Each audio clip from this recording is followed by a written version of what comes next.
warahmatullahi wabarakatuh. Sebelumnya saya minta maaf karena sudah mengganggu waktu Ibu sebentar. Kami kelompok 6 dari kelas 9 ingin meminta izin kepada Ibu untuk menjadikan Ibu sebagai narasumber kami dalam tugas bahasa Indonesia kami, yaitu wawancara yang bertopikkan tentang cara belajar efektif sebagai tugas dari Ibu Baik Zuli. Apakah Ibu berkenan untuk kami wawancara?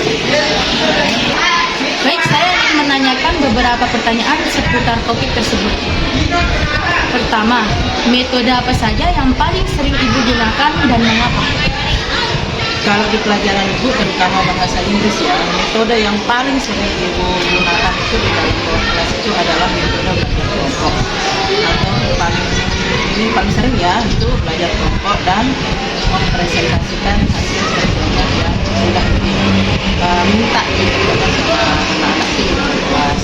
Jadi hasil dari kelompoknya itu diminta presentasi di kelas. Saja kan di sini karena belajar bahasa Inggris, Ibu lebih menekankan itu cara belajarnya itu menghafalkan vocabulary dulu. Apa itu vocabulary? Itu vocabulary itu adalah penghafalan kosakata dalam bahasa Inggris. Metode yang sering Ibu pakai itu adalah metode belajar kelompok dan penghafalan. Bagaimana Ibu menyikapi gaya belajar siswa dalam satu kelas? Gaya belajar anak-anak dalam satu kelas itu kan beda-beda ya.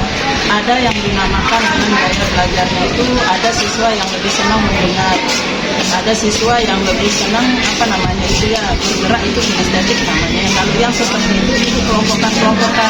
Ada yang suka misalnya belajar dengan metode kelompok, dikelompokkan dia. Ada yang suka misalnya sambil belajar sambil mendengarkan musik atau apa, itu kelompokkan dia.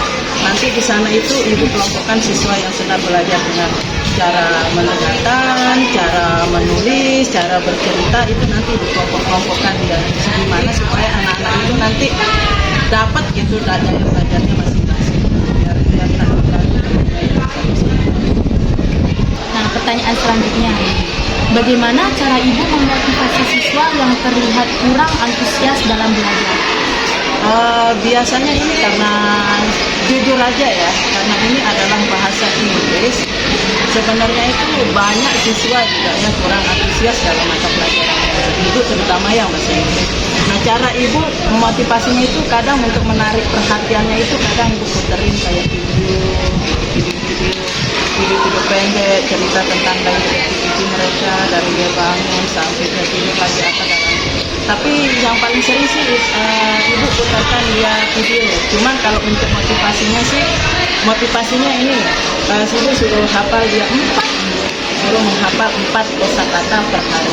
Itu nanti disetor. Artinya dengan menghafal 4 kosakata itu mereka bisa mengenal vocabulary dalam bahasa Inggris. Untuk motivasinya sih agak susah ya, cuman Ibu berusaha melakukan itu dan Ibu terapkan itu, alhamdulillah.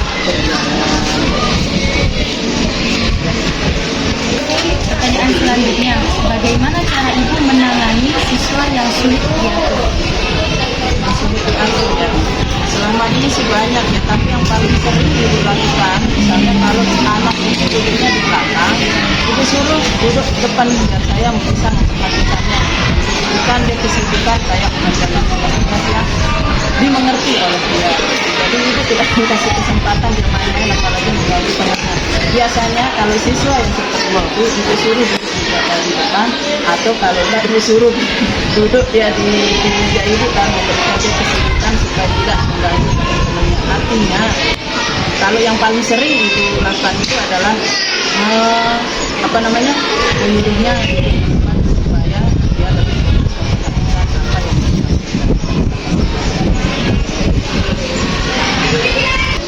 Pertanyaan terakhir Ibu. Baik, upaya apa saja yang Ibu lakukan untuk meningkatkan kompetensi mengajar secara berkelanjutan? Kalau upaya-upaya sih sampai saat ini Ibu masih belajar ya, masih belajar juga, mungkin sama kayak siswa-siswa yang lain. Hanya saja untuk siswa, saya kebetulan di sini kan ada siswa. Misalnya saya mengajar dalam kelas itu anak-anak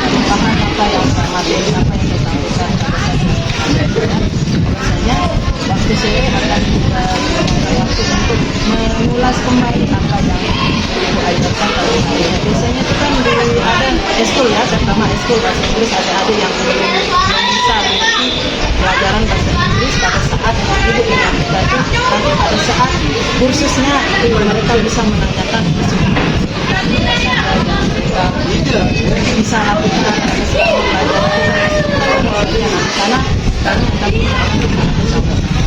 Jadi upaya yang dilakukan itu adalah memberikan les tambahan tentang yang terutama untuk terutama untuk siswa-siswa paling sering ibu tugasnya sih bukan kayak PR ya, tugasnya itu kayak sehari mereka harus menghafalkan 4 atau 5 kosakata dalam satu hari. Pelajaran itu vocabulary yang supaya mereka vocabulary itu atau kosakatanya dalam Baik, jawaban yang Ibu berikan akan kami jadikan motivasi. Terima kasih Ibu Ning. ya, sama-sama. Assalamualaikum warahmatullahi wabarakatuh. Waalaikumsalam warahmatullahi wabarakatuh.